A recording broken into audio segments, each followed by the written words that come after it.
ਕਾਂਗਰਸ ਦੀ ਲੋਕ ਸਭਾ ਮੈਂਬਰ ਪਟਿਆਲਾ ਤੋਂ ਪਰਨੀਤ ਕੌਰ ਜੀ ਨੇ, ਕਿਉਂਕਿ ਉਹਨਾਂ ਨੇ ਪਲਟਵਾਰ ਕੀਤਾ ਤੇ ਨਾਲੇ ਦੋ ਟੁਕ ਕਹਿ ਦਿੱਤਾ ਕਿ ਜੋ ਕਰਨਾ ਹੈ ਕਰ ਲਓ। ਜਿਹੜੇ ਮੈਡਮ ਪਰਨੀਤ ਕੌਰ ਨੇ ਨਾ, ਉਹ ਤਾਂ ਜਿਸ ਦਿਨ ਕੈਪਟਨ ਅਮਰਿੰਦਰ ਸਿੰਘ ਆਪਣੀ ਇਹਨਾਂ ਨੇ ਪੰਜਾਬ ਲੋਕ ਕਾਂਗਰਸ ਬਣਾਈ ਸੀਗੀ ਉਸੇ ਦਿਨ ਹੀ ਛੱਡ ਕੇ ਚਲੇ ਗਏ ਸੀ, ਕਿਉਂਕਿ ਜਦੋਂ ਉਹਨਾਂ ਨੂੰ ਪੱਤਰਕਾਰਾਂ ਨੇ ਸਵਾਲ ਕੀਤਾ ਸੀ ਉਹਨਾਂ ਨੇ ਕਿਹਾ ਸੀ ਮੈਨੂੰ ਫੈਮਿਲੀ ਫਸਟ ਹੈ। ਜਦੋਂ ਬੰਦਾ ਵਿਚਾਰਧਾਰਾ ਨੂੰ ਤੋਂ ਨਾਲੋਂ ਆਪਣੇ ਆਪ ਨੂੰ ਉੱਪਰ ਸਮਝਣ ਲੱਗ ਜਾਂਦਾ ਹੈ ਤਾਂ ਉਦੋਂ ਫਿਰ ਇਹੋ ਜਿਹੇ ਪ੍ਰਤਾਰੇ ਦੇਖਣ ਨੂੰ ਮਿਲਦੇ ਨੇ। ਕਾਂਗਰਸ ਦੀ ਵਿਚਾਰਧਾਰਾ ਨਾਲੋਂ ਆਪਣੇ ਆਪ ਨੂੰ ਵੱਡਾ ਸਮਝਿਆ ਤਾਂ ਉਹਨਾਂ ਨੇ ਜਦੋਂ ਸਾਰੇ ਅਹੁਦੇ ਵੀ ਮਾਣੇ, ਉਹਦੇ ਮਾਨਣ ਤੋਂ ਬਾਅਦ ਜੇ ਪਾਰਟੀ ਨੇ ਕੋਈ ਫੈਸਲਾ ਲੈ ਲਿਆ ਤਾਂ ਉਹ ਛੱਡ ਕੇ ਵੀ ਚਲੇ ਗਏ। ਰਾਹੁਲ ਗਾਂਧੀ ਜੀ ਨੇ ਪੰਜਾਬ ਚ ਆਉਣਾ ਹੈ ਤੇ ਸ਼ਾਇਦ ਪਰਨੀਤ ਕੌਰ ਜੀ ਅੱਗੇ ਖੜੇ ਹੋਣਗੇ ਕਿ ਉਹਨਾਂ ਦੀ ਭਾਰਤ ਜੋੜੋ ਯਾਤਰਾ ਚ ਉਹਨਾਂ ਨੇ ਸ਼ਮੂਲੀਅਤ ਕਰਨੀ। ਕੀ ਉਮੀਦ ਸੀ ਕਿ ਕੋਈ ਇਹੋ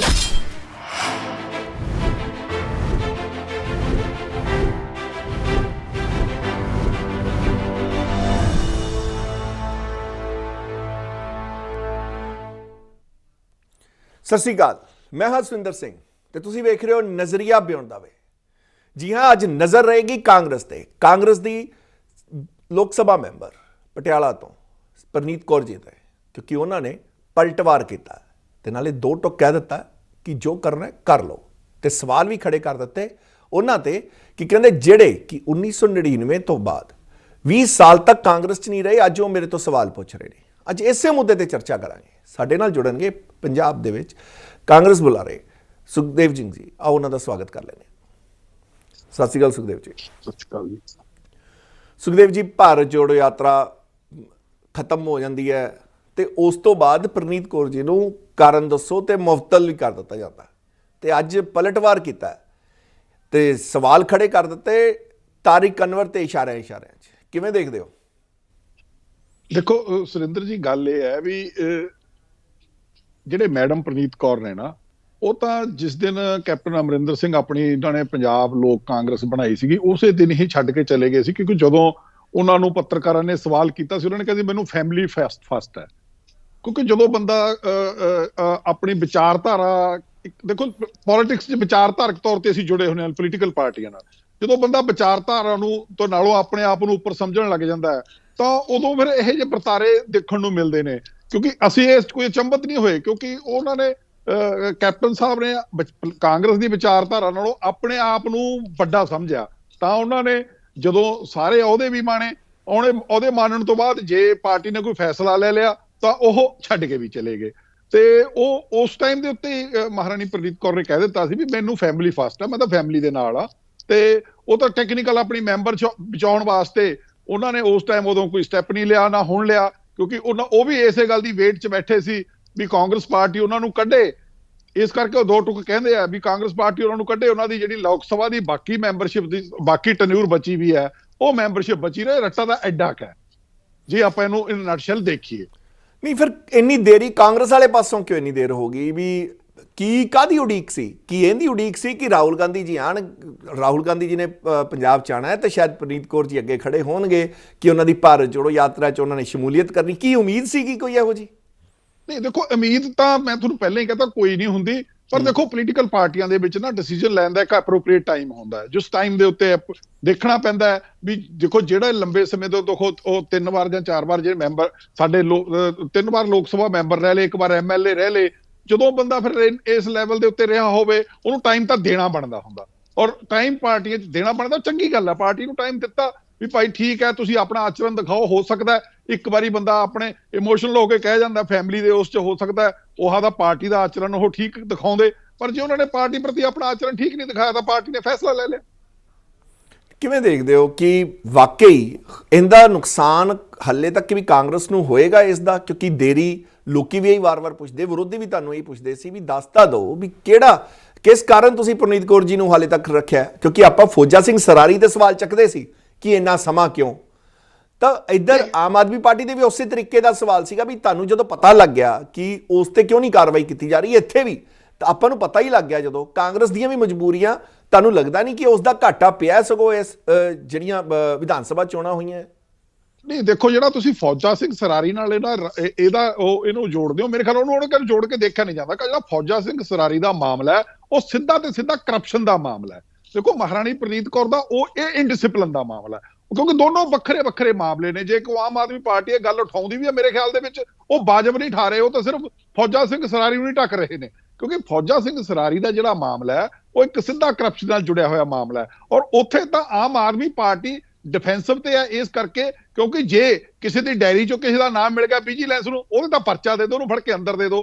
ਜੇ ਫੌਜਾ ਸਿੰਘ ਸਰਾਰੀ ਦੀ ਆਡੀਓ ਲੀਕ ਹੋ ਜਾਂਦੀ ਹੈ, ਉਹਨੂੰ ਤੁਸੀਂ ਉਹਦੇ ਪਰਚਾ ਨਹੀਂ ਦਿੰਦੇ। ਜੇ ਡਾਕਟਰ ਵਿਜੇ ਸਿੰਗਲੇ ਦੀ ਆਡੀਓ ਸਿਰਫ ਭਗਵੰਤ ਮਾਨ ਜੀ ਕੋਲ ਹੈ, ਉਹਦੇ ਵੀ ਤੁਸੀਂ ਪਰਚਾ ਦੇ ਦਿੰਦੇ ਹੋ।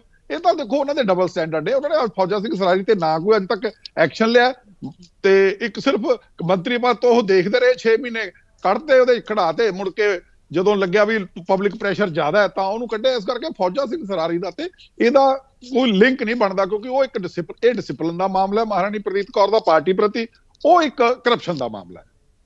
ਭਾਰਤ ਜੋੜੋ ਯਾਤਰਾ ਖਤਮ ਵੀ ਹੋ ਗਈ, ਆਖਰਕਾਰ ਤੁਹਾਨੂੰ ਕੀ ਲੱਗਦਾ ਹੈ ਕਾਂਗਰਸ ਨੇ ਉਸ ਭਾਰਤ ਜੋੜੋ ਯਾਤਰਾ 'ਚ ਕੀ ਮਿਲਿਆ ਕਾਂਗਰਸ ਨੂੰ? ਤੇ ਰਾਹੁਲ ਗਾਂਧੀ ਜੀ ਨੂੰ ਕੁਝ ਮਿਲਿਆ ਕਿ ਕਾਂਗਰਸ ਨੂੰ ਵੀ ਕੁਝ ਮਿਲਿਆ? ਕਿਉਂਕਿ ਇਹ ਤਾਂ ਮੰਨਣ ਵਾਲੀ ਗੱਲ ਹੈ ਵੀ ਰਾਹੁਲ ਗਾਂਧੀ ਜੀ ਨੂੰ ਇੰਡੀਵਿਜੂਅਲੀ ਤਾਂ ਉਹਦਾ ਫਾਇਦਾ ਹੋ ਸਕਦਾ, ਕਾਂਗਰਸ ਨੂੰ ਕੀ ਕੁਝ ਮਿਲਿਆ?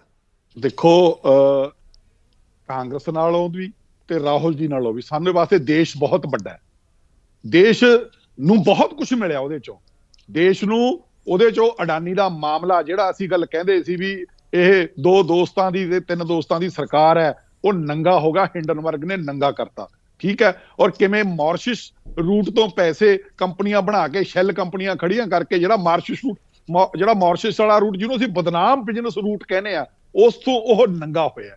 ਔਰ ਉਹਦੇ ਵਿੱਚ ਕਿਵੇਂ 47% ਉਹਨਾਂ ਦੇ ਸ਼ੇਅਰ ਥੱਲੇ ਆਏ ਨੇ। ਔਰ ਸਾਡੇ ਪਬਲਿਕ ਜਿਹੜੇ ਸਾਡੇ ਸਰਕਾਰੀ ਅਦਾਰੇ ਨੇ, LIC, SBI ਵਗੈਰਾ, ਉਹ ਪ੍ਰੋਬਲਮ 'ਚ ਆ ਗਏ ਨੇ, ਜਿਨ੍ਹਾਂ ਦੇ ਕਿ ਉੱਥੇ ਮੋਟਾ ਪੈਸਾ ਇਨਵੈਸਟ ਕੀਤਾ ਬਿਨਾਂ ਕਿਸੇ ਵੈਰੀਫਿਕੇਸ਼ਨ ਦੇ। ਉੱਥੇ ਜਿਹੜਾ ਲੋਕਾਂ ਦਾ ਪੈਸਾ ਦੇਖੋ ਉਹ ਉਹਦੇ 'ਚ ਇਨਵੈਸਟ ਕੀਤਾ ਹੈਗਾ। ਇਹ ਅਸੀਂ ਪਹਿਲਾਂ ਗੱਲਾਂ ਕਰਦੇ ਹੁੰਦੇ ਸੀ, ਜਿਵੇਂ ਮੁਲਾਜ਼ਮਾਂ ਦਾ EPFO ਹੁੰਦਾ ਨਾ, ਉਹਨੂੰ ਵੀ ਇਹ ਜਦੋਂ ਕੰਪਨੀਆਂ ਚਲਾਉਂਦੇ ਆ, ਅਸੀਂ ਕਹਿੰਦੇ ਵੀ ਦੇਖ ਕੇ ਲਾਓ, ਜੇ ਕਿਤੇ ਲਾਉਣਾ ਪਲ ਤਾਂ ਲਾਓ ਨਾ, ਕਿਉਂਕਿ ਉਹਨਾਂ ਦੇ ਗਾੜੇ ਖੂਨ ਦੀ ਕਮਾਈ ਹੈ। ਔਰ ਉਹ ਗਾੜੇ ਖੂਨ ਦੀ ਕਮਾਈ ਤੁਸੀਂ ਇਹ ਦੇਖੋ ਵੀ ਜੇ ਸ਼ੇਅਰਾਂ ਦੇ ਵਿੱਚ ਪੈਸੇ ਜੇ ਉਹਨਾਂ ਦੇ ਲੱਗੇ ਨੇ, ਇਹ ਸਰਕਾਰੀ ਕੰਪਨੀਆਂ ਦੇ 47% ਡਿੱਗੇ ਨੇ, ਤਾਂ ਉਹ ਪੈਸਾ ਪਬਲਿਕ ਦਾ ਹੀ 47% ਦੇ ਰੇਟ ਥੱਲੇ ਆਏ ਨੇ। ਅਡਾਨੀ ਨੇ ਤਾਂ ਠੱਗੀ 'ਚ ਪੈਸੇ ਕਮਾਏ ਸੀ, ਠੱਗੀ 'ਚ ਹੀ ਚਲੇ ਜਾਣ, ਕੀ ਫਰਕ ਪੈਣਾ? ਫਰਕ ਤਾਂ ਲੋਕਾਂ ਨੂੰ ਪੈਂਦਾ ਜਿਨ੍ਹਾਂ ਦਾ ਉਹ ਗਾੜੇ ਖੂਨ ਦੀ ਕਮਾਈ ਹੈ। ਤੁਸੀਂ ਅਡਾਨੀ ਇਹ ਜਿਹੜੀਆਂ ਚੀਜ਼ਾਂ ਫੋਕਸ 'ਚ ਆਈਆਂ, ਇਹ ਚੀਜ਼ਾਂ ਫੋਕਸ 'ਚ ਆਈਆਂ। ਨਫ਼ਰਤ ਵਾਲਾ ਇਸ਼ੂ ਫੋਕਸ 'ਚ ਆਇਆ। ਦੇਸ਼ ਨੇ ਮੰਨਿਆ, ਦੇਸ਼ ਨੇ ਐਕਸੈਪਟ ਕੀਤਾ ਰਾਹੁਲ ਜੀ ਦੇ ਵਰਚਨ ਨੂੰ। ਜਿਹੜਾ ਰਾਹੁਲ ਜੀ ਵਰਚਨ ਅੱਜ ਤੋਂ ਬਹੁਤ ਪਹਿਲਾਂ ਅੰਬਾਨੀ ਅਡਾਨੀ ਵਾਲਾ ਕਹਿੰਦੇ, ਉਹ ਵੀ ਐਕਸੈਪਟ ਹੋਇਆ। ਇਸ ਕਰਕੇ ਇਹ ਮਹਿੰਗਾਈ ਵਾਲਾ ਇਸ਼ੂ ਐਕਸੈਪਟ ਹੋਇਆ। ਦੇਸ਼ ਨੇ ਖੱਟਿਆ। ਦੇਖੋ ਕਾਂਗਰਸ ਉਹ 'ਚ ਖੱਟੇ ਜਾਂ ਨਾ ਖੱਟੇ, ਰਾਹੁਲ ਜੀ ਉਹ 'ਚ ਖੱਟਣ ਜਾਂ ਨਾ ਖੱਟਣ, ਇਹ ਮੈਟਰ ਹੀ ਨਹੀਂ ਕਰਦਾ ਸਾਡੇ ਵਾਸਤੇ। ਬਿਲਕੁਲ ਸੁਖਦੇਵ ਸਿੰਘ ਜੀ, ਇੱਕ ਨਾ ਮੈਨੂੰ ਲੱਗਦਾ ਕਿ ਭਾਰਤ ਦੇ ਲੋਕਾਂ ਦੀ ਇੱਕ ਦਿੱਕਤ ਇਹ ਵੀ ਹੈ ਕਿ ਅਸੀਂ ਬਹੁਤ ਜਲਦੀ ਭੁੱਲ ਜਾਂਦੇ ਹਾਂ, ਚਾਹੇ ਉਹ ਸੱਤਾਧਾਰੀ ਹੋਵੇ ਤੇ ਚਾਹੇ ਵਿਰੋਧੀ ਹੋਵੇ। ਉਹਨਾਂ ਦੀਆਂ ਜਿਹੜੀਆਂ ਇਲੈਕਸ਼ਨਾਂ ਦੇ ਨੇੜੇ ਕਾਰਵਾਈਆਂ ਹੁੰਦੀਆਂ, ਬਿਆਨ ਹੁੰਦੇ ਨੇ, ਉਹਨਾਂ ਨੂੰ ਯਾਦ ਤਾਂ ਤਾਜੀ ਯਾਦ ਰੱਖਦੇ ਆ ਤੇ ਉਸੇ ਹਿਸਾਬ ਨਾਲ ਅਸੀਂ ਅੰਗੂਠਾ ਲਾ ਦਿੰਦੇ ਆ, ਉਸੇ ਹਿਸਾਬ ਨਾਲ ਅਸੀਂ ਵੋਟ ਮਸ਼ੀਨ ਤੇ ਆਪਾਂ ਬਟਨ ਦੱਬਦੇ ਆ। ਤੁਹਾਨੂੰ ਨਹੀਂ ਲੱਗਦਾ ਕਿ ਆ ਜਿਹੜੀ ਭਾਰਤ ਜੋੜੋ ਯਾਤਰਾ, ਕਿਉਂਕਿ ਹਲੇ ਸਾਲ ਪਿਆ ਹੈ, ਇਸ ਦਾ ਮੋਮੈਂਟਮ ਕਿਵੇਂ ਉਦੋਂ ਉੱਥੋਂ ਤੱਕ ਰੱਖੋਗੇ? ਕਿਉਂਕਿ ਬਿਲਕੁਲ ਤੁਹਾਡੀ ਗੱਲ ਵਾਜਬ ਹੈ, ਬਾਕੀ ਸਾਰੀਆਂ ਚੀਜ਼ਾਂ ਸਹੀ ਨੇ। ਰਾਹੁਲ ਗਾਂਧੀ ਜੀ ਹੋ ਸਕਦਾ ਜੋੜਨ 'ਚ ਸਫਲ ਵੀ ਰਹੇ, ਪਰ 2024 ਤੱਕ ਉਹ ਸੁਨੇਹਾ ਉਸ ਤਰੀਕੇ ਨਾਲ ਰਹਿਣਗੇ ਜੀ। ਦੇਖੋ ਮੈਂ ਸੁਰਿੰਦਰ ਜੀ ਥੋੜੇ ਨਾਲ ਥੋੜਾ ਇਸ ਗੱਲ ਤੇ ਇਤਫਾਕ ਨਹੀਂ ਰੱਖਦਾ ਵੀ ਲੋਕਾਂ ਦੀ ਯਾਦਦਾਸ਼ਤ ਕਮਜ਼ੋਰ ਨੇ। ਲੋਕਾਂ ਦੀ ਯਾਦਦਾਸ਼ਤ ਨਹੀਂ ਕਮਜ਼ੋਰ ਹੁੰਦੀ। ਲੋਕਾਂ ਦੇ ਉੱਤੇ ਜਦੋਂ ਕੁਝ ਮੁੱਦੇ ਉਦਾਂ ਦੇ ਭਾਰੂ ਪੈ ਜਾਂਦੇ ਆ, ਜਿਹੜੇ ਮੁੱਦਿਆਂ ਨੂੰ ਫਿਰ ਉਹ ਦੂਜੇ ਜਿਹੜੇ ਅਸੀਂ ਪਹਿਲਾਂ ਉਠਾਏ ਹੁੰਦੇ ਉਹਨੂੰ ਇਗਨੋਰ ਕਰਕੇ ਉਹ ਉਹਨਾਂ ਮੁੱਦਿਆਂ ਨੂੰ ਐਕਸੈਪਟ ਕਰ ਲੈਂਦੇ ਆ। ਉਹ ਯਾਦਦਾਸ਼ਤ ਉਹਨਾਂ ਨੂੰ ਯਾਦ ਉਹ ਵੀ ਹੁੰਦੇ ਨੇ, ਪਰ ਉਹਨਾਂ ਤੇ ਉਹ ਭਾਰੂ ਪੈ ਜਾਂਦੇ ਨੇ। ਕਈ ਇਮੋਸ਼ਨਲ ਮੁੱਦੇ ਹੁੰਦੇ ਨੇ, ਕਈ ਅਸੀਂ ਧਰਮਾਂ ਦੇ ਮੁੱਦੇ ਉਠਾ ਲੈਂਦੇ ਆ, ਕਈ ਅਸੀਂ ਜਾਤ ਬਰਾਦਰੀਆਂ ਦੇ ਉਠਾ ਲੈਂਦੇ ਆ, ਕਈ ਵਾਰੀ ਉਸ 'ਚ ਫਸ ਵੀ ਜਾਂਦੇ ਨੇ। ਪਰ ਲੋਕ ਅਲਟੀਮੇਟਲੀ ਜੇ ਕਿਸੇ ਨੇ ਕੋਈ ਗਲਤ ਕੀਤਾ ਉਹਦਾ ਸਜ਼ਾ ਤਾਂ ਉਹਨੂੰ ਦਿੰਦੇ ਹੀ ਦਿੰਦੇ ਨੇ। ਜਦੋਂ ਉਹਨਾਂ ਨੇ ਆਪਦਾ ਪੁਰਾਣਾ ਗੁੱਸਾ ਹੈ ਨਾ, ਉਹ ਵੋਟਾਂ ਵੇਲੇ ਕੱਢਦੇ ਨੇ। ਉਹ ਚਾਹੇ ਉਹ ਸੜਕਾਂ ਤੇ ਆਉਣ ਜਾਂ ਨਾ ਆਉਣ, ਪਰ ਕੱਢ ਉਹ ਲੈਂਦੇ ਨੇ ਗਾਹੇ ਬਗਾਹੇ ਕਿਸੇ ਨਾ ਕਿਸੇ ਇਲੈਕਸ਼ਨ 'ਚ। ਫਿਰ ਉਹ ਗੁੱਸੇ ਦੇ ਰੂਪ 'ਚ ਲੋਕਾਂ ਦੇ ਸਾਹਮਣੇ ਆਉਂਦਾ। ਲੋਕਾਂ ਦਾ ਚਾਹੇ ਉਹ ਕੋਈ ਵੀ ਪੋਲੀਟੀਕਲ ਪਾਰਟੀ ਹੋਵੇ, ਉਹ ਇਸ ਵਾਸਤੇ ਆਪਦੇ ਆਪ ਨੂੰ ਅਛੂਤਾ ਨਾ ਸਮਝੇ ਵੀ ਉਹਨੂੰ ਕਿਤੇ ਗੁੱਸੇ ਦਾ ਸ਼ਿਕਾਰ ਹੋਣਾ ਨਹੀਂ ਪਊਗਾ। ਲੋਕਾਂ ਦੇ ਗੁੱਸੇ ਦਾ ਸ਼ਿਕਾਰ ਹੋਣਾ ਪੈਂਦਾ ਜੇ ਅਸੀਂ ਲੋਕਾਂ ਦੇ ਨਾਲ ਇਨਸਾਫ ਨਹੀਂ ਕਰਾਂਗੇ, ਲੋਕਾਂ ਦੇ ਮੁੱਦਿਆਂ ਦੇ ਉੱਤੇ ਕੰਮ ਨਹੀਂ ਕਰਾਂਗੇ, ਲੋਕਾਂ ਦੇ ਰੋਜੀ ਰੋਟੀ ਦੇ, ਲੋਕਾਂ ਦੀ ਮਹਿੰਗਾਈ ਤੇ, ਲੋਕਾਂ ਦੀ ਬੇਰੁਜ਼ਗਾਰੀ ਦੇ ਉੱਤੇ ਅਸੀਂ ਕੰਮ ਨਹੀਂ ਕਰਾਂਗੇ, ਤਾਂ ਮੇਰੇ ਖਿਆਲ ਦੇ ਵਿੱਚ ਉਹ ਮੁੱਦੇ ਸਾਹਮਣੇ ਆ ਜਾਂਦੇ ਨੇ। ਉਹ ਲੋਕ ਗਾਹੇ ਬਗਾਹੇ ਉਹ ਅੱਗੇ ਲੈ ਆਉਂਦੇ ਨੇ। ਸੁਖਦੇਵ ਜੀ ਬਿਲਕੁਲ ਤੁਹਾਡੀ ਗੱਲ ਵਾਜਬ ਹੈ ਇੱਥੇ ਆਪਾਂ ਪੰਜਾਬ ਨੂੰ ਪਾਸੇ ਰੱਖ ਕੇ ਮੈਂ ਭਾਰਤ ਦੀ ਗੱਲ ਕੀਤੀ, ਕਿਉਂਕਿ ਪੰਜਾਬੀ ਤਾਂ ਉਸ ਤਰੀਕੇ ਨਾਲ ਕਰਦਾ ਹੈ। ਐਤਕੀ ਵੀ ਉਹਨਾਂ ਨੇ ਦਿਖਾ ਦਿੱਤਾ ਕਿ ਜਿਹੜੀ ਪਾਰਟੀ 10 ਸਾਲ ਤੱਕ ਪੰਜਾਬ 'ਚ ਰਹਿ ਸਕਦੀ ਹੈ ਉਹਨਾਂ ਦੇ ਸਿਰਫ 3 ਮੈਂਬਰ, ਨਾਲੇ ਮੰਨੇ ਤੰਨੇ ਸਿਆਸਤਦਾਨਾਂ ਨੂੰ ਘਰੇ ਬਿਠਾ ਦਿੱਤਾ, ਉਹ ਸਿਰਫ ਪੰਜਾਬੀ ਕਰ ਸਕਦਾ। ਹੁਣ ਦੂਜੇ ਸੂਬਿਆਂ ਦੀ ਗੱਲ ਕਰ ਲਓ ਕਿ ਮੈਂ ਕਿਉਂ ਕਹਿ ਰਿਹਾ ਲੋਕ ਭੁੱਲ ਜਾਂਦੇ ਨੇ। ਲੋਕ ਲਾਈਨਾਂ ਵੀ ਭੁੱਲ ਗਏ, ਲੋਕ ਉਹ ਨੋਟਬੰਦੀ ਵੀ ਭੁੱਲ ਗਏ, ਲੋਕ GST ਵੀ ਭੁੱਲ ਗਏ, ਤੇ ਲੋਕ ਕੀ ਤੁਹਾਨੂੰ ਲੱਗਦਾ ਅੱਜ ਮਹਿੰਗਾਈ ਹੈ ਨਹੀਂ? ਤੁਹਾਨੂੰ ਲੱਗਦਾ ਕਿ ਅੱਜ ਆਮ ਬੰਦੇ ਦੀ ਰਸੋਈ, ਆਮ ਬੰਦੇ ਦੀ ਜਿਹੜੀ ਰਸੋਈ ਹੈ ਬੜੀ ਵਧੀਆ ਚੱਲ ਰਹੀ ਹੈ? ਕੀ ਰੋਜ਼ਗਾਰ ਹੈਗਾ? ਜਿਹੜੇ ਵਾਅਦੇ ਸੀ ਤੁਸੀਂ ਦੱਸੋ 2 ਲੱਖ ਕਰੋੜ ਲੋਕ ਨਹੀਂ ਭੁੱਲੇ? ਤੁਹਾਨੂੰ ਨਹੀਂ ਲੱਗਦਾ ਕਿ ਉਹ 2 ਕਰੋੜ ਰੋਜ਼ਗਾਰ ਲੋਕ ਭੁੱਲ ਗਏ? ਕਿੱਥੇ ਗਿਆ ਉਹ ਸਾਰਾ ਕੁਝ? ਪਰ ਫਿਰ ਵੀ ਤੁਸੀਂ ਦੇਖੋ ਗੁਜਰਾਤ ਦੇ ਵਿੱਚ ਤੁਹਾਡੇ ਸਾਹਮਣੇ ਹੈ ਕਿਸ ਤਰੀਕੇ ਨਾਲ ਮਤਲਬ ਉਹਨਾਂ ਨੇ ਇਤਿਹਾਸ ਰਚ ਦਿੱਤਾ, ਤਾਂ ਲੋਕ ਭੁੱਲਦੇ ਨਹੀਂ। ਦੇਖੋ ਮੈਂ ਸੁਰਿੰਦਰ ਜੀ ਫਿਰ ਉਹੀ ਗੱਲ ਕਹਿਣ ਲੱਗਿਆ ਵੀ ਲੋਕ ਭੁੱਲਦੇ ਨਹੀਂ। ਮੈਂ ਤੁਹਾਨੂੰ ਕਹਿੰਦਾ ਕਈ ਵਾਰੀ ਚੀਜ਼ਾਂ ਏਦਾਂ, ਹੁਣ ਜਿਵੇਂ ਤੁਸੀਂ ਗੁਜਰਾਤ ਦੀ ਗੱਲ ਕੀਤੀ, ਗੁਜਰਾਤ ਦੇਖੋ ਜਿਹੜੀ RSS ਹੈ ਨਾ, RSS ਦਾ ਇੱਕ ਏਜੰਡਾ ਹੈ। ਉਹ ਜਿਵੇਂ ਕਹਿੰਦੇ ਹੁੰਦੇ ਵੀ ਕਾਂਗਰਸ ਮੁਕਤ ਅਸੀਂ ਦੇਸ਼ ਨੂੰ ਕਰਨਾ ਹੈ। ਉਹਨਾਂ ਨੇ ਕੀ ਕੀਤਾ ਵੀ ਜੇ ਤੁਸੀਂ ਮਾਈਨਿਊਟਲੀ, ਮੈਂ ਕੋਈ ਉਹ ਕੋਈ ਕਹਿੰਦੇ ਹੁੰਦੇ ਨੇ ਲਾਛਣ ਲਾਉਣ ਵਾਸਤੇ ਨਹੀਂ ਕਹਿ ਰਿਹਾ, ਤੁਸੀਂ ਮਾਈਨਿਊਟਲੀ ਜਿਹੜੀ ਤੁਸੀਂ ਉਹ ਅੰਨਾ ਹਜ਼ਾਰੇ ਦੀ ਮੂਵਮੈਂਟ ਨੂੰ ਦੇਖੋਗੇ ਨਾ, ਤਾਂ ਉਹਦੇ ਵਿੱਚ ਸਾਰੇ ਜਿੰਨੇ ਲੌਜਿਸਟਿਕ ਸੀਗੇ, ਚਾਹੇ ਉਹ ਲੰਗਰ ਲੱਗੇ, ਚਾਹੇ ਉਹ ਬੰਦੇ ਦਿੱਤੇ, ਉਹ ਸੇਵਾ ਭਾਰਤੀ ਨਾਂ ਦੀ ਇੱਕ ਐਸੋਸੀਏਸ਼ਨ ਨੇ ਦਿੱਤੇ। ਸੇਵਾ ਭਾਰਤੀ ਕੀ ਆ? ਉਹ RSS ਦੀ ਇੱਕ ਫਰੰਟਲ ਆਰਗੇਨਾਈਜੇਸ਼ਨ ਹੈ। ਲੰਗਰ ਵੀ ਉਹ ਲਾਉਂਦੇ ਸੀ, ਬੰਦੇ ਵੀ ਉਹ ਪ੍ਰੋਵਾਈਡ ਕਰਦੇ, ਪ੍ਰਬੰਧ ਵੀ ਉਹਨਾਂ ਦੇ, ਖਰਚਾ ਵੀ ਉਹਨਾਂ ਦਾ ਸੀ, ਸਾਰਾ ਕੁਝ ਸੇਵਾ ਭਾਰਤੀ ਨੇ ਕੀਤਾ। ਸੇਵਾ ਭਾਰਤੀ ਫਰੰਟਲ ਆਰਗੇਨਾਈਜੇਸ਼ਨ RSS ਦੀ। ਉਹ ਕੀ ਚਾਹੁੰਦੇ ਨੇ? ਦੇਸ਼ ਦੇ ਵਿੱਚ ਆਪੋਜੀਸ਼ਨ ਵੀ ਸਾਡੀ ਹੋਈ ਹੋਵੇ ਤੇ ਰੂਲਿੰਗ ਪਾਰਟੀ ਵੀ ਸਾਡੀ ਹੋਵੇ। ਉਹਨਾਂ ਨੂੰ ਮੈਂ ਇੱਕ ਗੱਲ ਕਹਿਣ ਦੇ ਵਿੱਚ ਝਿਜਕਦਾ ਨਹੀਂ, ਹੋ ਸਕਦਾ ਕੋਈ ਸਾਡੀ ਪਾਰਟੀ ਦਾ ਬੰਦਾ ਝਿਜਕੇ। ਉਹਨਾਂ ਨੂੰ ਜਿੱਦੇ ਲੱਗਿਆ ਵੀ ਕੇਜਰੀਵਾਲ ਸਾਨੂੰ ਸੂਟ ਕਰਦਾ, ਕੁਰਸੀ ਤੇ ਬਿਠਾਉਣ, ਤਾਂ ਉਹਨਾਂ ਨੇ ਕੇਜਰੀਵਾਲ ਬਿਠਾ ਲੈਣਾ, ਮੋਦੀ ਨੂੰ, ਮੋਦੀ ਐਂਡ ਕੰਪਨੀ ਨੂੰ ਉਹਨਾਂ ਨੇ ਆਪੋਜੀਸ਼ਨ ਚ ਲੈ ਆਉਣਾ। ਪਰ ਚਾਹੁੰਦੇ ਕੀ ਹੈ ਵੀ ਆਪੋਜੀਸ਼ਨ ਤੇ ਇਹ ਸਾਡੀ ਉਹ ਹੋਵੇ, ਪਰ ਇਸ ਗੱਲ ਦੇ ਵਿੱਚ ਉਹ ਕਾਮਯਾਬ ਨਹੀਂ ਹੋਣਗੇ। ਹੁਣ ਜੇ ਤੁਸੀਂ ਗੁਜਰਾਤ ਦੇ ਇਲੈਕਸ਼ਨ ਚ ਤੁਸੀਂ ਮਾਈਨਿਊਟਲੀ ਦੇਖੋ, ਚਾਹੇ ਉੱਤਰਾਖੰਡ ਦਾ ਇਲੈਕਸ਼ਨ ਹੈ, ਗੋਆ ਦਾ ਇਲੈਕਸ਼ਨ ਹੈ, ਗੁਜਰਾਤ ਦਾ ਇਲੈਕਸ਼ਨ ਹੈ, ਜਿਹੜੀ ਹਿਮਾਚਲ ਦਾ ਇਲੈਕਸ਼ਨ ਹੈ, ਵੋਟ ਕੱਟਣ ਵਾਸਤੇ ਅੱਗੇ ਆਏ ਨਾ ਆਪਣਾ ਆਮ ਆਦਮੀ ਪਾਰਟੀ। ਉਹਨਾਂ ਨੂੰ ਪਤਾ ਸੀ, ਪਰਸੈਪਸ਼ਨ ਏਦਾਂ ਬਣਾਉਂਦੇ ਵੀ ਸਾਡੀ ਕੋਈ ਉੱਥੇ ਜੈ ਜੈਕਾਰ ਹੋਣੀ ਹੈ, ਪਰ ਫਿਰ ਵੋਟ ਕੱਟੀ ਉਹਨਾਂ ਨੇ। ਔਰ ਉਹ ਜਿਹੜੀ ਐਂਟੀ ਇਨਕੰਬੈਂਸੀ ਵਾਲੀ ਵੋਟ ਕੱਟ ਕੇ ਉਹਨਾਂ ਨੇ BJP ਨੂੰ ਫਾਇਦਾ ਪਹੁੰਚਾਇਆ। ਬਿਲਕੁਲ। ਅਡਾਨੀ ਵਾਲਾ ਜਿਹੜਾ ਤੁਸੀਂ ਮੁੱਦਾ ਚੱਕਿਆ, ਤੁਹਾਨੂੰ ਉਸ ਨੂੰ ਕਿਸ ਤਰੀਕੇ ਨਾਲ ਦੇਖਦੇ ਹੋ? ਕੀ ਵਾਕਈ JPC ਬਣ ਜਾਏਗੀ? ਕੀ ਵਾਕਈ ਕਾਂਗਰਸ ਉਸ ਮੁੱਦੇ ਤੇ ਇਸੇ ਤਰੀਕੇ ਨਾਲ ਪ੍ਰੈਸ਼ਰ ਬਣਾ ਕੇ ਰੱਖੇਗੀ? ਕਿਉਂਕਿ ਹਾਲੇ ਤੱਕ ਇਹ ਦੇਖਿਆ ਜਾਂਦਾ ਕਿ ਵਿਰੋਧੀ ਜਿਹੜੀ ਧਿਰਾਂ ਨੇ ਉਹ ਕਿਤੇ ਨਾ ਕਿਤੇ ਬਿਖਰੀਆਂ ਹੋਈਆਂ ਲੱਗਦੀਆਂ, ਉਹ ਇੱਕ ਥਾਂ ਤੇ ਕਿਸੇ ਵੀ ਮੁੱਦੇ ਤੇ ਇਕੱਠੀਆਂ ਨਹੀਂ ਹੁੰਦੀਆਂ। ਐਡਾ ਵੱਡਾ ਮੁੱਦਾ, ਲਗਭਗ 10 ਲੱਖ ਕਰੋੜ ਰੁਪਈਆ ਮਾਰਕੀਟ 'ਚੋਂ ਵਾਸ਼ ਆਊਟ ਹੋ ਜਾਣਾ, ਤੇ ਜਿਸ ਤਰੀਕੇ ਨਾਲ ਪ੍ਰੈਸ਼ਰ ਹੈ, ਹਾਲੇ 2 ਦਿਨ ਹੋ ਗਏ ਵੀ ਸੰਸਦ ਦੀ ਕਾਰਵਾਈ ਨਹੀਂ ਚੱਲ ਰਹੀ। ਕੀ ਲੱਗਦਾ ਕਿ ਕਾਂਗਰਸ ਇਸੇ ਤਰੀਕੇ ਨਾਲ ਪ੍ਰੈਸ਼ਰ ਰੱਖਣ 'ਚ ਕਾਮਯਾਬ ਹੋਏਗੀ ਕਿ ਫਿਰ ਖੇਰੂ ਤਾਂ ਨਹੀਂ ਹੋ ਜਾਣਗੇ ਜਿਹੜੇ ਨਾਲ ਰਲਦੇ ਨੇ? ਜੀ ਦੇਖੋ, ਕਾਂਗਰਸ ਨੇ ਅੱਜ ਪਹਿਲ ਕਦਮੀ ਕਰਦੇ ਹੋਏ ਅੱਜ ਸਾਰੇ ਦੇਸ਼ ਦੇ ਵਿੱਚ ਨਾ LIC ਦੇ ਦਫ਼ਤਰਾਂ ਮੂਹਰੇ ਜਾਂ ਹੋਰ ਜਾਂ ਕਿਸੇ ਵੀ ਰੂਪ ਦੇ ਵਿੱਚ ਅੱਜ ਪ੍ਰੋਟੈਸਟ ਕੀਤੇ ਨੇ, ਸੜਕਾਂ ਤੇ ਉਤਰੇ। ਚਾਹੇ ਸੰਕੇਤਕ ਕੀਤਾ ਅੱਜ ਅਸੀਂ, ਪਰ ਅਸੀਂ ਸੜਕਾਂ ਤੇ ਉਤਰੇ ਆ। ਤੇ ਜੇ ਤੁਸੀਂ ਗੱਲ ਕਰਦੇ ਹੋ, ਇੱਕ ਮੈਨੂੰ ਸਭ ਤੋਂ ਵੱਡਾ ਭਰੋਸਾ ਤੁਹਾਡੇ ਵਰਗੇ ਸਾਥੀਆਂ ਤੇ ਵੀ ਹੈ, ਜਿਹੜੇ ਨੂੰ ਕਹਿੰਦੇ ਕਿ 4th pillar of the democracy ਕਹਿੰਦੇ ਆ। ਇਹ ਜਿੰਨਾ ਮਰਜ਼ੀ ਬਚਾ ਲੈਣ, ਜਿੰਨਾ ਆਪਣੇ ਗੋਦੀ ਮੀਡੀਆ ਦੇ ਥਰੂ ਉਹ ਕਰ ਲੈਣ, ਬਚਾਉਣ ਦੀ ਕੋਸ਼ਿਸ਼ ਕਰ ਲੈਣ। ਕੋਸ਼ਿਸ਼ ਦੇਖੋ JPC ਬਣਦੀ ਹੈ ਕਿ ਨਹੀਂ ਬਣਦੀ ਹੈ, ਤਾਂ ਕੋਈ ਨਾ ਕੋਈ ਬਰੂਟ ਮੈਜੋਰਟੀ ਉਹਦਾ ਉਹ ਫਾਇਦਾ ਉਠਾਉਂਦੇ ਨੇ। ਔਰ ਤੁਹਾਡੀ ਗੱਲ ਠੀਕ ਹੈ, ਕੁਝ ਆਪੋਜੀਸ਼ਨ ਪਾਰਟੀਆਂ ਨੂੰ ਵੀ ਉਹ ਕੈਰੀ ਕਰਨ ਦੇ ਵਿੱਚ ਕਿਸੇ ਨਾ ਕਿਸੇ ਤਰੀਕੇ ਨਾਲ ਉਹ ਕਾਮਯਾਬ ਹੋ ਜਾਂਦੇ ਨੇ। ਪਰ ਮੈਂ ਤੁਹਾਨੂੰ ਗੱਲ ਦੱਸਦਾ, ਪ੍ਰੈਸ਼ਰ ਉਹਨਾਂ ਤੇ ਬਣਿਆ ਹੋਇਆ, ਉਹ ਅੰਡਰ ਪ੍ਰੈਸ਼ਰ ਨੇ, ਔਰ ਪ੍ਰੈਸ਼ਰ ਬਣਿਆ ਰਹੂਗਾ। ਲੋਕਾਂ ਦਾ ਪੈਸਾ ਹੈ, ਲੋਕ ਵੀ ਪ੍ਰੈਸ਼ਰ ਬਣਾਉਣਗੇ।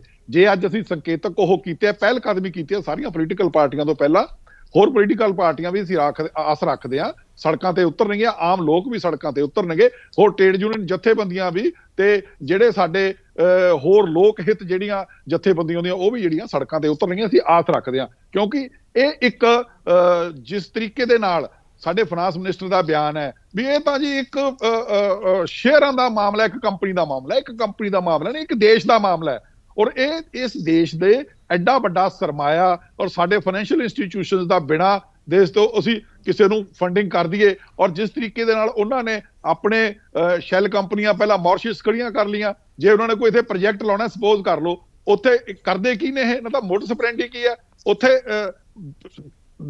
20 ਰੁਪਏ ਦੀ ਚੀਜ਼ ਹੈ, ਉਹ ਥਰੂ ਮਾਰਸ਼ਸ ਖਰੀਦ ਕੇ ਇੱਥੋਂ ਦਾ 200 ਰੁਪਏ ਮੁੱਲ ਪਾ ਕੇ, ਔਰ ਉਹ 200 ਰੁਪਏ ਦੇ ਉੱਤੇ ਜਿਹੜੇ ਫਾਈਨੈਂਸ਼ੀਅਲ ਇੰਸਟੀਟਿਊਸ਼ਨ ਤੋਂ ਜਾ ਕੇ ਆਪਦੇ ਲੋਨ ਵਗੈਰਾ ਲੈਂਦੇ ਆ, ਉਹਦੀ ਵੈਲਿਊ ਵਧਾਉਂਦੇ ਆ, ਉਦਾਂ ਹੀ ਸ਼ੇਅਰਾਂ ਦੀ ਵੈਲਿਊ ਵਧਾਉਂਦੇ ਆ। ਇਹ ਇੱਕ ਬੜਾ ਜਿਹੜਾ ਇਲੀਗਲ ਮੈਥਡ ਹੈ, ਔਰ ਹਿੰਡਨਬਰਗ ਨੇ ਉਹਨੂੰ ਨੰਗਾ ਕੀਤਾ, ਔਰ ਹਿੰਡਨਬਰਗ ਨੇ ਚੈਲੰਜ ਵੀ ਕੀਤਾ ਕਿ ਤੁਸੀਂ ਆਓ ਕੋਰਟ ਸਾਡੇ ਕੋਲ ਮੁਕਾਬਲੇ, ਕੋਰਟ 'ਚ ਆਉਣ। ਜਦੋਂ ਜਾਣਗੇ ਕੋਰਟ 'ਚ ਫਿਰ ਸਾਰੇ ਕਾਗਜ਼ ਦੇਣੇ ਪੈਣਗੇ, ਸਾਰਾ ਕੁਝ ਨੰਗਾ ਹੋ ਜਾਣਾ ਇਹਨਾਂ ਦਾ ਵੀ ਕਿਵੇਂ 3 ਸਾਲ ਦੇ ਵਿੱਚ ਇੱਕ ਕੰਪਨੀ ਆਪਦਾ ਫੋਰਚੂਨ ਐਡਾ ਵੱਡਾ ਖੜਾ ਕਰ ਲੈਂਦੀ ਹੈ। ਵੀ ਮੇਰੇ ਖਿਆਲ ਦੇ ਵਿੱਚ ਉਹਦੇ ਕੋਲੇ ਉਹਨੇ 100 ਲੱਖ ਕਰੋੜ ਦਾ ਜਿਹੜਾ ਸਰਮਾਇਆ ਖੜਾ ਕਰ ਲਿਆ 3 ਸਾਲਾਂ ਦੇ ਵਿੱਚ, ਔਰ ਦੁਨੀਆ ਦੇ ਉਹ ਤੀਜੇ ਅਮੀਰਾਂ ਦੇ ਵਿੱਚ ਉਹ ਆ ਗਿਆ। ਉਹ ਇੱਕ ਬੜਾ ਵੱਡਾ ਸਕੈਂਡਲ ਹੈ ਇਹ ਦੇਸ਼ ਦਾ। ਔਰ ਜਦੋਂ ਇਹ ਸਾਰੀਆਂ ਪਰਤਾਂ ਖੁੱਲਣੀਆਂ, ਹਜੇ ਤਾਂ ਬਹੁਤ ਥੋੜਾ ਖੁੱਲਿਆ, ਜਦੋਂ ਸਾਰੀਆਂ ਪਰਤਾਂ ਖੁੱਲਣੀਆਂ ਤਾਂ ਮੇਰੇ ਖਿਆਲ ਦੇ ਵਿੱਚ ਇਹਨਾਂ ਨੂੰ ਜਾਨ ਬਚਾਉਣੀ ਔਖੀ ਹੋ ਜਾਣੀ ਹੈ, ਇਹਨਾਂ ਨੂੰ ਕਾਰਵਾਈ ਵੀ ਕਰਨੀ ਪੈਣੀ ਹੈ, ਤੇ ਇਹਨਾਂ ਨੂੰ ਆਪਦੇ ਆਪ ਨੂੰ ਜਸਟੀਫਾਈ ਲੋਕਾਂ 'ਚ ਕਰਨਾ ਬਹੁਤ ਔਖਾ ਹੋ ਜਾਣਾ। ਸੁਖਦੇਵ ਜੀ, ਪਰਸੋਂ ਦੀ ਨਾ ਇੱਕ ਵੀਡੀਓ ਦੇਖ ਰਿਹਾ ਸੀ, ਤੁਹਾਨੂੰ ਵੀ ਧਿਆਨ ਹੋਣਾ ਹੈ ਕਿ ਰਾਹੁਲ ਗਾਂਧੀ ਜੀ ਬਲਾਕ ਸਮਿਤੀ ਸਰਪੰਚਾਂ ਨੂੰ ਮਿਲਦੇ ਨੇ ਪੰਜਾਬ ਦੇ। ਉਹਨਾਂ ਦੇ ਵਿੱਚ ਉਹ ਮੁੱਦਾ ਉੱਠਦਾ ਹੈ ਕਿ ਕਹਿੰਦੇ ਉਹ ਆਪ ਦਾ ਐਕਸਪੀਰੀਅੰਸ ਸ਼ੇਅਰ ਕਰਦੇ ਨੇ। ਜਦੋਂ ਮੈਂ ਕੇਰਲਾ 'ਚ ਸੀ, ਜਿਹੜੀ ਡਾਊਨ ਲਾਈਨ ਮਤਲਬ ਪਿੰਡਾਂ ਤੱਕ ਸੀਗੇ ਜਿਹੜੇ, ਉਹ ਲੋਕ ਫਰੰਟ ਲਾਈਨ ਤੇ ਸੀ ਤੇ ਬਾਕੀ ਆਗੂ ਪਿੱਛੇ ਸੀ, ਸਗੋਂ ਕਿ ਉਹ ਸਟਰੈਂਥ ਹੈ। ਇੱਥੇ ਕਿਉਂ ਨਹੀਂ? ਇੱਥੇ ਜਿਹੜੇ ਫਰੰਟ ਲਾਈਨ ਵਾਲੇ ਨੇ ਉਹ ਥੱਲੇ ਵਾਲਿਆਂ ਨੂੰ ਉੱਪਰ ਕਿਉਂ ਨਹੀਂ ਆਣ ਦਿੰਦੇ? ਤਾਂ ਉੱਥੇ ਇੱਕ ਬਲਾਕ ਸਮਿਤੀ ਦੇ ਮੈਂਬਰ ਉਹ ਸਿੱਧਾ ਸਵਾਲ ਚੱਕਦੇ ਸੀ ਕਿ ਸਾਨੂੰ ਆਣ ਹੀ ਨਹੀਂ ਦਿੱਤਾ ਜਾਂਦਾ, ਕਿਉਂਕਿ ਕਾਂਗਰਸ ਦੇ ਵਿੱਚ ਜਿਹੜਾ ਲੀਡਰ ਹੈ ਉਹਦੀ ਜਿਹੜੀ ਲੈਗੇਸੀ ਹੈ ਉਹਦਾ ਤਾਂ ਅੱਗੇ ਪੁੱਤ ਤਿਆਰ ਹੈ, ਵਰਕਰ ਨੂੰ ਤਾਂ ਵਰਕਰ ਹੀ ਰਹਿਣ ਦਿੱਤਾ ਜਾ ਰਿਹਾ। ਨਾਲੇ ਉਹਨੇ ਓਪਨਲੀ ਇਹ ਗੱਲ ਕਹੀ, ਰਾਹੁਲ ਗਾਂਧੀ ਜੀ ਨੇ ਕਹਿੰਦੇ ਵੀ ਤੁਸੀਂ ਵੀ ਇੱਥੇ ਜੇ ਸਰਪੰਚ ਆ ਤਾਂ ਸਰਪੰਚ ਹੀ ਰਹਿ ਜਾਣਾ, ਕਿਉਂਕਿ ਸਾਡੇ ਇੱਥੇ ਕਾਂਗਰਸ ਦੇ ਵਿੱਚ ਆਪਸ 'ਚ ਲੈਗ ਪੁਲਿੰਗ ਬਹੁਤ ਹੈ।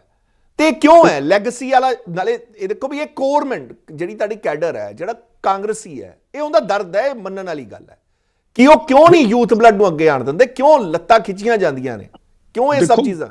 ਦੇਖੋ ਮੈਂ ਗੱਲ ਦੱਸਾਂ ਤੁਹਾਨੂੰ, ਤੁਸੀਂ ਜੇ ਹੁਣ ਪਿਛਲੇ ਸਮਿਆਂ ਦੇ ਵਿੱਚ ਦੇਖਿਆ ਹੋਊਗਾ, ਜੇ ਸਾਡਾ ਜੇ ਹੁਣ ਈਵਨ ਰਾਜਾ ਵੜਿੰਗ ਵੀ ਜੇ ਸਾਡੇ ਪ੍ਰਧਾਨ ਨੇ, ਤਾਂ ਮੇਰੇ ਖਿਆਲ ਦੇ ਵਿੱਚ ਨਾ ਤਾਂ ਉਹ ਕਿਸੇ ਪੋਲੀਟੀਕਲ ਫੈਮਿਲੀ ਉਹਨਾਂ ਦੀ ਕੋਈ ਬਹੁਤ ਵੱਡੀ ਐਕਟਿਵ ਸੀ, ਨਾ ਹੀ ਉਹ ਬਹੁਤ ਵੱਡੇ ਕੋਈ ਧਨਾੜ ਸੀ, ਤੇ ਉਹ ਇੱਕ ਬਲਾਕ ਦੇ ਯੂਥ ਪ੍ਰਧਾਨ ਤੋਂ ਸਟੇਟ ਦਾ ਜਿਹੜਾ PPCC ਦਾ ਪ੍ਰਧਾਨ ਬਣਿਆ। ਮੇਰੇ ਖਿਆਲ ਦੇ ਵਿੱਚ ਉਹ ਥੱਲਿਓਂ ਉੱਠਿਆ ਹੋਇਆ, ਉਹਦੀ ਕੋਈ ਪੋਲੀਟੀਕਲ ਬੈਕਗ੍ਰਾਉਂਡ ਨਹੀਂ, ਉਹਦਾ ਕੋਈ ਪਰਿਵਾਰ ਦੇ ਵਿੱਚ ਪਿਛੋਕੜ 'ਚ ਕੋਈ ਪੋਲੀਟੀਕਲੀ ਕੋਈ ਐਕਟਿਵ ਵੀ ਨਹੀਂ ਸੀਗਾ, ਪਰ ਉਹ ਉੱਥੋਂ ਉੱਠ ਕੇ ਜਿਹੜਾ ਹੈਗਾ ਸਾਡਾ ਜੇ ਸੂਬੇ ਦਾ ਪ੍ਰਧਾਨ ਬਣਿਆ, ਤਾਂ ਆਪਾਂ ਉਹਨੂੰ ਇਸ ਗੱਲ ਨੂੰ ਜਸਟੀਫਾਈ ਨਹੀਂ ਕਰ ਸਕਦੇ ਵੀ ਇੱਥੇ ਸਾਡੇ ਥੱਲੇ ਦੇ ਬੰਦਿਆਂ ਨੂੰ ਮੌਕਾ ਨਹੀਂ ਮਿਲਦਾ। ਔਰ ਮੈਂ ਬਿਆਨ ਉਹਨਾਂ ਦਾ ਹੀ ਕੋਟ ਕਰ ਰਿਹਾ, ਤੁਸੀਂ ਵੀ ਦੇਖੀ ਹੋਣੀ ਹੈ ਵੀਡੀਓ। ਨਹੀਂ ਬਿਆਨ ਮੈਂ ਤੁਹਾਡੀ ਗੱਲ ਸਮਝਦਾ, ਉਹ ਕੁਝ ਜਗ੍ਹਾ ਤੇ ਹੁੰਦਾ, ਮੈਂ ਤੁਹਾਨੂੰ ਇਹ ਗੱਲ ਨਹੀਂ ਕਰਦਾ, ਮੈਂ ਤੁਸੀਂ ਮੈਨੂੰ ਜੇ ਗੱਲ ਕੰਪਲੀਟ ਕਰਨ ਦਾ ਮੌਕਾ ਦਿਓਗੇ। ਔਰ ਇਹ ਇੱਕ ਪ੍ਰੋਬਲਮ ਹੈਗੀ ਵੀ ਹੈ।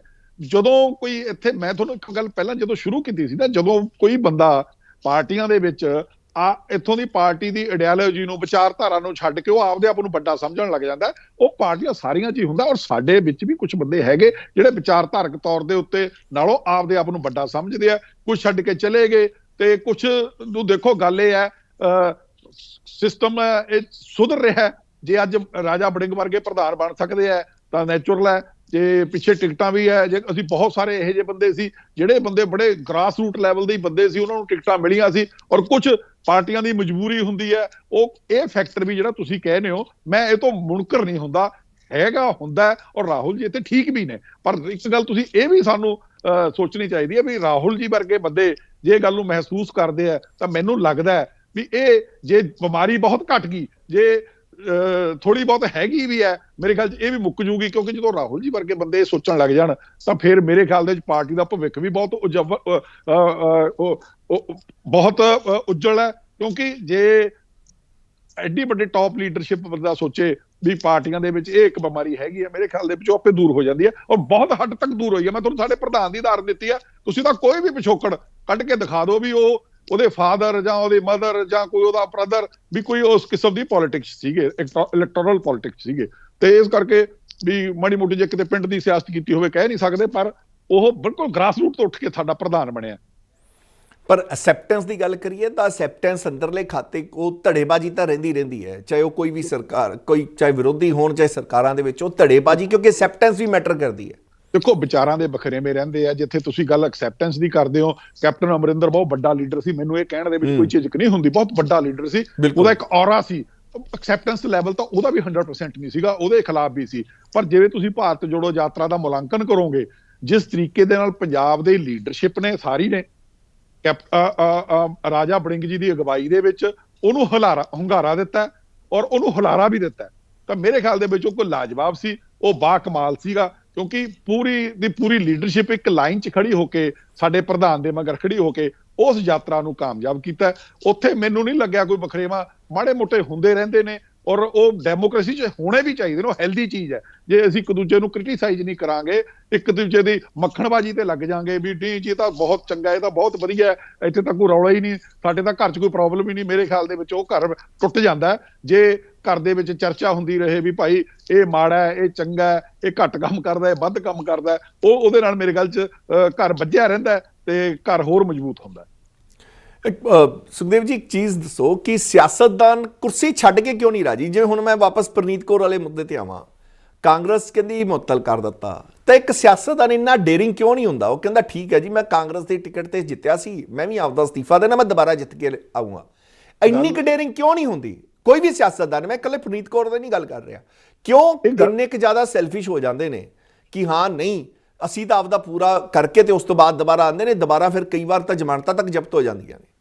ਨਹੀਂ ਸੁਰਿੰਦਰ ਜੀ, ਗੱਲ ਤੁਹਾਡੀ ਬਿਲਕੁਲ ਠੀਕ ਹੈ। ਮੈਂ ਤਾਂ ਤੁਹਾਨੂੰ ਪਹਿਲਾਂ ਹੀ ਕਹਿਣਾ, ਪਹਿਲਾਂ ਕਿਹਾ ਉੱਥੇ ਫਿਰ ਆਪਣੀ ਗੱਲ ਘੁੰਮ ਕੇ ਉੱਥੇ ਹੀ ਆਉਂਦੀ ਹੈ। ਬੇਸ਼ੱਕ ਸਭ ਤੋਂ ਇੱਕ ਇਸ ਸਾਰੇ ਚ ਇੱਕੋ ਹੀ ਬਣਦਾ ਹੈ ਵੀ ਇਹ ਵਿਚਾਰਧਾਰਾ ਨੂੰ ਫਿਰ ਛੱਡ ਜਾਂਦੇ ਨੇ, ਇਹ ਫਿਰ ਇੰਡੀਵਿਜੂਅਲ ਤੇ ਆ ਜਾਂਦੇ ਨੇ। ਫਿਰ ਜੇ ਕਹਿੰਦੇ ਮੈਂ ਨਹੀਂ ਤਾਂ ਮੇਰਾ ਮੁੰਡੇ ਨੂੰ ਕਰ ਲਓ, ਮੇਰੀ ਕੁੜੀ ਨੂੰ ਕਰ ਲਓ, ਮੇਰੇ ਕੋਈ ਪੋਤੇ ਨੂੰ ਕਰ ਲਓ, ਕੋਈ ਦੋਤੇ ਨੂੰ ਕਰ ਲਓ, ਉੱਥੇ ਆ ਕੇ ਖੜ ਜਾਂਦੇ ਨੇ। ਦੇਖੋ ਇਹ ਉਦੋਂ ਲੀਡਰ ਦਾ ਨਾ ਫਿਰ ਉਹਨੂੰ ਇਹ ਲੱਗਣ ਲੱਗ ਜਾਂਦਾ ਵੀ ਆਈਡੀਓਲੋਜੀ ਕੀ ਹੈ, ਮੇਰੇ ਨਾਲ ਹੀ ਆਈਡੀਓਲੋਜੀ ਨਹੀਂ। ਹਰ ਇੱਕ ਪਾਰਟੀ ਦੀ ਇੱਕ ਆਈਡੀਓਲੋਜੀ ਹੈ, ਕੋਈ ਵੀ ਪਾਰਟੀ ਹੈ, ਅਸੀਂ ਇਹ ਨਹੀਂ ਕਹਿੰਦੇ ਚਾਹੇ ਸਾਰੀਆਂ ਪਾਰਟੀਆਂ ਜੀ, ਜਿਹਦਾ ਤੁਸੀਂ ਜ਼ਿਕਰ ਕਰ ਰਹੇ ਹੋ ਨਾ ਪਰਿਵਾਰਵਾਦ ਦਾ, ਸਾਰੇ ਕਹਿੰਦੇ ਨੇ ਕਿ ਆਪਾਂ ਪੰਜਾਬੀ 'ਚ ਕਹਿੰਦੇ ਨਾ ਫੁੱਫੜ ਬਣ ਜਾਂਦੇ ਨੇ। ਉਹ ਜਦੋਂ ਇਲੈਕਸ਼ਨ ਨੇੜੇ ਆਉਂਦਾ ਤੇ ਉਦੋਂ ਕੁਛ ਨਾ ਕੁਛ ਹੁੰਦਾ, ਕਿਉਂਕਿ ਉਹਨੂੰ ਇਹ ਲੱਗਦਾ ਕਿ ਮੇਰੀ ਉਮਰ ਟੱਪ ਗਈ, ਮੈਂ ਮੁੰਡੇ ਨੂੰ ਲਾਂਚ ਕਰਨਾ, ਤਾਂ ਫਿਰ ਮੈਨੂੰ ਟਿਕਟ ਨਹੀਂ ਮਿਲੀ, ਨਹੀਂ ਜਾਂ ਮੈਨੂੰ ਵੀ ਦਿਓ ਜਾਂ ਮੇਰੇ ਮੁੰਡੇ ਨੂੰ ਵੀ ਦਿਓ।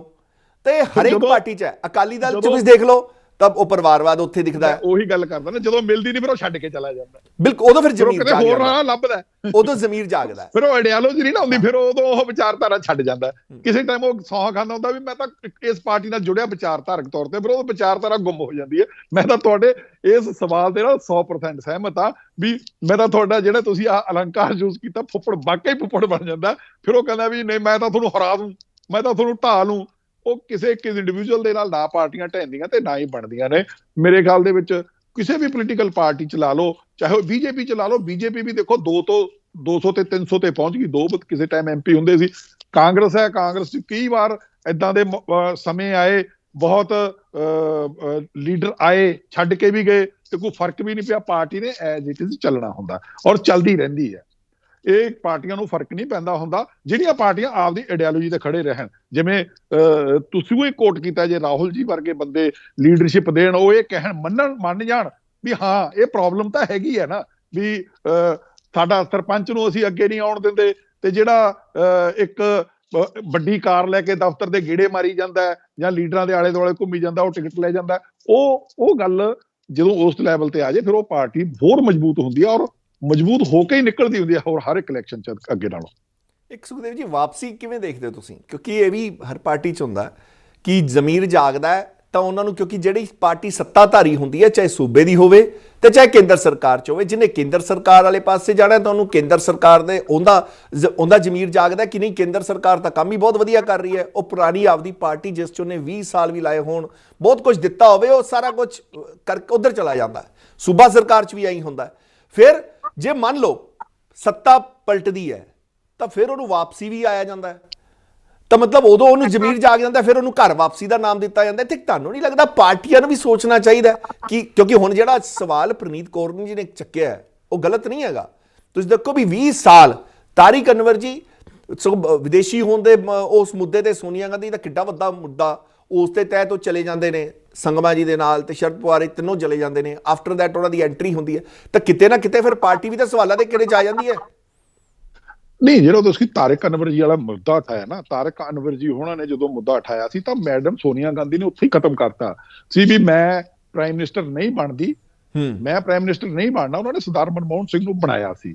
ਔਰ ਜਿੱਥੋਂ ਤੱਕ ਗੱਲ ਤੁਸੀਂ ਦੂਜੀ ਗੱਲ ਕੀਤੀ ਹੈ ਵੀ ਇਹਨਾਂ ਨੂੰ, ਹੁਣ ਦੇਖੋ ਨਾ ਤੁਸੀਂ ਜਿਹੜੇ ਸਾਡੇ ਬੀਜੇਪੀ ਦੀ ਟੌਪ ਲੀਡਰਸ਼ਿਪ ਹੈ ਜਿਹਦੇ ਚ ਕਿ ਮੋਦੀ ਜੀ ਆਉਂਦੇ ਨੇ, ਮੋਦੀ ਜੀ ਮਨਰੇਗਾ ਨੂੰ ਪਾਣੀ ਪੀ ਕੇ ਗਾਲਾਂ ਕੱਢਦੇ ਹੁੰਦੇ ਸੀ। ਔਰ ਅੱਜ ਉਹੀ ਮਨਰੇਗਾ ਨੇ ਸਾਡਾ ਜਿਹੜਾ ਦੇਸ਼ ਦੀ ਆਰਥਿਕਤਾ ਨੂੰ ਵੀ ਉਹਨੇ ਮਜ਼ਬੂਤ ਕੀਤਾ।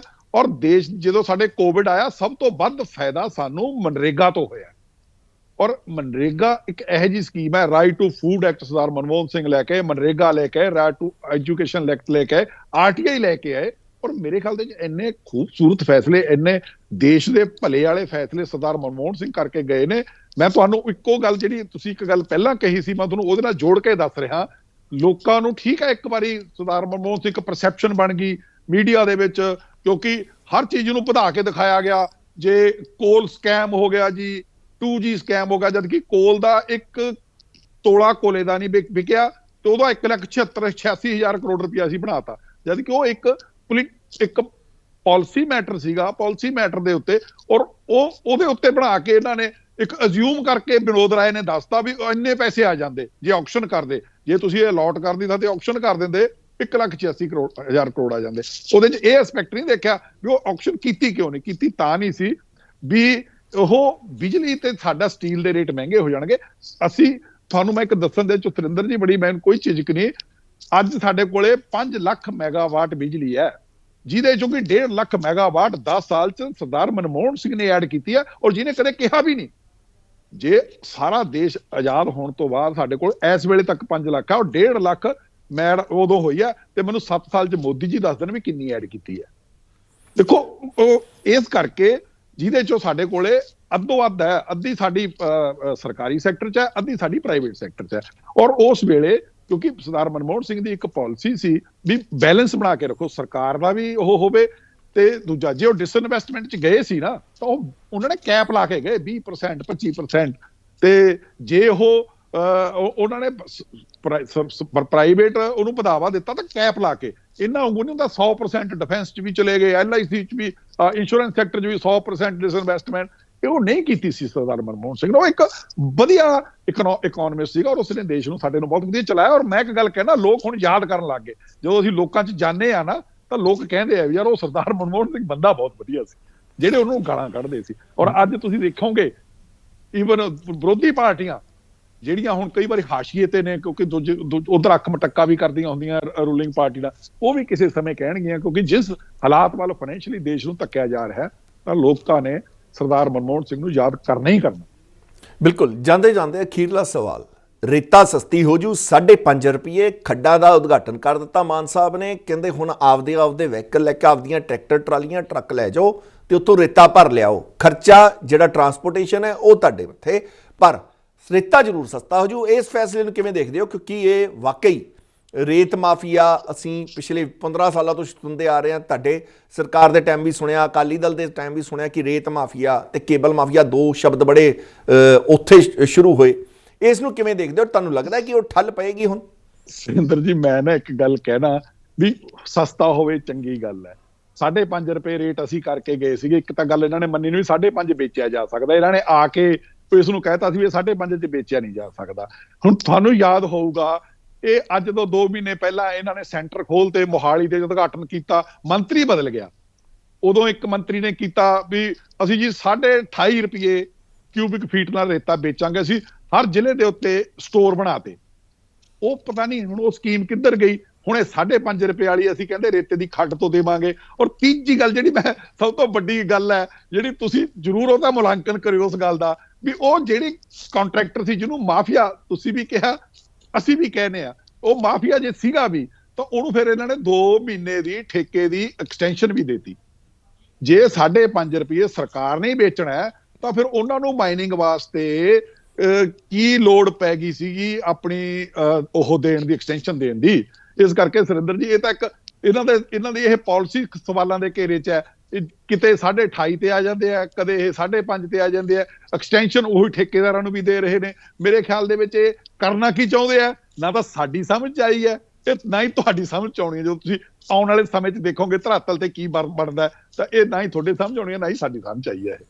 ਬਿਲਕੁਲ ਸੁਖਦੇਵ ਜੀ, ਤੁਸੀਂ ਸਾਡੇ ਨਾਲ ਜੁੜੇ ਤੇ ਬੜੀ ਬੇਬਾਕ ਰਾਏ ਆਪਣੀ ਰੱਖੀ। ਬਹੁਤ ਬਹੁਤ ਧੰਨਵਾਦ ਸਾਡੇ ਨਾਲ ਜੁੜਨ ਲਈ। ਸਤਿ ਸ਼੍ਰੀ ਅਕਾਲ। ਇਹ ਸੀ ਸੁਖਦੇਵ ਸਿੰਘ ਜੀ। ਪੁਨੀਤ ਕੌਰ ਬਾਰੇ ਕਹਿੰਦੇ ਕਿ ਉਹ ਜਾ ਤਾਂ ਪਹਿਲਾਂ ਹੀ ਚੁੱਕੇ ਸੀ, ਪਰ ਕਾਗਜ਼ੀ ਕਾਰਵਾਈ ਹੁਣ ਹੋਈ ਹੈ। ਤੇ ਦੂਜੇ ਪਾਸੇ 5.5 ਰੁਪਏ ਰੇਤੇ ਨੂੰ ਲੈ ਕੇ ਉਹਨਾਂ ਨੇ ਆਮ ਆਦਮੀ ਪਾਰਟੀ ਦੇ ਸਵਾਲ ਖੜੇ ਕਰ ਦਿੱਤੇ ਕਿ ਇਹ ਤਾਂ ਆਉਣ ਵਾਲਾ ਸਮਾਂ ਦੱਸੇਗਾ, ਕਿਉਂਕਿ ਇਹ ਕਹਿੰਦੇ ਕਿ ਨਾ ਤਾਂ ਤੁਹਾਡੇ ਸਮਝ ਆਣੀ ਹੈ ਨਾ ਸਾਡੇ ਸਮਝ ਆਣੀ ਹੈ। ਪਰ ਖੈਰ ਇਹ ਹੋਰ ਆਉਣ ਵਾਲੇ ਸਮੇਂ ਜ਼ਰੂਰ ਪਤਾ ਲੱਗ ਜਾਏਗਾ, ਕਿਉਂਕਿ ਇਸ ਤੇ ਵੀ ਆਪਾਂ ਰਿਪੋਰਟ ਜ਼ਰੂਰ ਰੱਖਾਂਗੇ ਕਿ ਆਖਰਕਾਰ ਜ਼ਮੀਨੀ ਪੱਧਰ ਤੇ ਰੇਤਾ ਕੀ ਰੇਟ ਹੋਇਆ। ਤੇ ਇਹ ਸੀ ਅੱਜ ਦਾ ਨਜ਼ਰੀਆ। ਕੱਲ ਫਿਰ ਮਿਲਾਂਗੇ ਕਿਸੇ ਹੋਰ ਖਬਰ ਤੇ ਨਜ਼ਰ ਲੈ ਕੇ ਨਜ਼ਰੀਆ ਬਿਯੋਂਡ ਦਾ ਵਿੱਚ। ਤਦ ਤੱਕ ਦੋ ਮੈਨੂੰ ਇਜਾਜ਼ਤ। ਸਤਿ ਸ਼੍ਰੀ ਅਕਾਲ।